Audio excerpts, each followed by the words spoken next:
ಇಲ್ಲ ಇನ್ನೊಂದು ಯೋಚನೆ ಮಾಡ್ಬೋದು.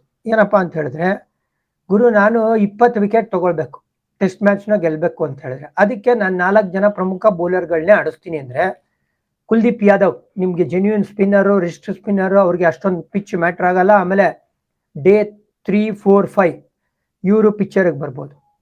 ಬಟ್ ಸ್ಪಿನ್ ವಿರುದ್ಧ ಇತ್ತೀಚೆಗೆ ಇಂಗ್ಲೆಂಡ್ ತುಂಬಾ ಚೆನ್ನಾಗಿ ಆಡ್ತಾರೆ. ಬಟ್ ಇವರು ಮಿಸ್ಟ್ರಿ ಸ್ಪಿನ್ನರ್ ಆಗಿರೋದ್ರಿಂದ ಮೇ ಬಿ ಇವ್ರ ಕಡೆ ನೋಡ್ಬೇಕಾಗತ್ತಾ, ಅದನ್ನು ಕೂಡ ಯೋಚನೆ. ಅಂದ್ರೆ ಯಾರು ಬದಲು ತರ್ತೀರಾ ಸರ್ ನೀವು ಅಂದ್ರೆ, ಶಾರ್ದುಲ್ ಠಾಕೂರ್ ಜಾಗದಲ್ಲಿ ಅವ್ರನ್ನ ತಗೊಂಬನ್ನಿ.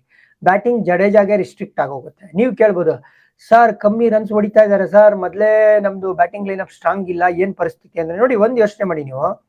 ಬೌಲಿಂಗ್ ಲೈನಪ್ ಚೆನ್ನಾಗಿದೆ, ಸ್ಟ್ರಾಂಗ್ ಆಗಿದೆ ಅಂತ ಹೇಳಿದ್ರೆ ಅಪೋನೆಂಟ್ ನಾವು ಕಮ್ಮಿ ರನ್ಗೆ ಆಲ್ ಔಟ್ ಮಾಡ್ಬೋದಲ್ವಾ. ಆಮೇಲೆ ಅದನ್ನ ಚೇಸ್ ಮಾಡಕ್ಕೆ ಒಬ್ಬ ಬ್ಯಾಟರ್ ಕಮ್ಮಿ ಇದ್ರೂ ನಡೆಯುತ್ತೆ. ಆಮೇಲೆ ನಮ್ಮ ಲೋಯರ್ ಆರ್ಡರ್ ನೀವೇ ನೋಡಿರೋಂಗೆ ಅಂತ ಏನೋ ಅದ್ಭುತ ಪರ್ಫಾರ್ಮೆನ್ಸ್ ಕೊಟ್ಟಿಲ್ಲ ಈ ನಡುವೆ. ಬಟ್ ಮ್ಯಾಚ್ನ ಗೆಲ್ಬೇಕು ಅಂದ್ರೆ 20 ವಿಕೆಟ್ಸ್ ತಗೊಳ್ಳೋದಂತೂ ಮ್ಯಾಂಡೇಟ್ರಿ ಅಲ್ವಾ. ಸೊ ಈ ಆಂಗಲ್ ಅಲ್ಲಿ ಯೋಚನೆ ಮಾಡಿದ್ರೆ ಬುಮ್ರಾ ಇಲ್ಲದೆ ಇದ್ದಾಗ ಇನ್ನೊಬ್ಬ ಜೆನ್ಯೂನ್ ವಿಕೆಟ್ ಟೇಕರ್ ಯಾರು ಅಂದ್ರೆ ಅದು ಕುಲ್ದೀಪ್ ಯಾದವ್. ಸರ್ ಇಂಗ್ಲೆಂಡ್ ಅಲ್ಲಿ ಇಬ್ರು ಸ್ಪಿನ್ನರ್ಸ್ ಆಡೋದು ಎಷ್ಟು ಉತ್ತಮ, ನೀವೇ ಹೇಳಿದ್ದೀರಾ ರೆಕಾರ್ಡ್ಸ್ ಅಲ್ಲಿ. ಈ ಗ್ರೌಂಡ್ ಅಲ್ಲಿ ಎಸ್ಪೆಷಲಿ 80% ಅದು ವಿಕೆಟ್ಸ್ ತೆಗೆದಿರೋದು ಫಾಸ್ಟ್ ಬೌಲರ್ಸ್, 20% ಮಾತ್ರ ಸ್ಪಿನ್ನರ್ ಬಂದಿದೆ.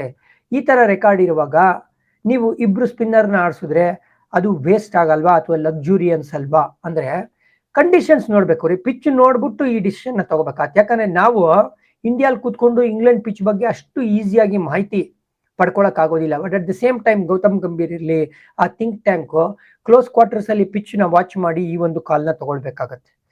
ಗೊತ್ತಾಯ್ತಲ್ವಾ? ಅಂದ್ರೆ ಆಪ್ಷನ್ ಇರೋದು ನಾನು ನಿಮ್ಗೆ ತಿಳಿಸ್ತಾ ಇದೀನಿ.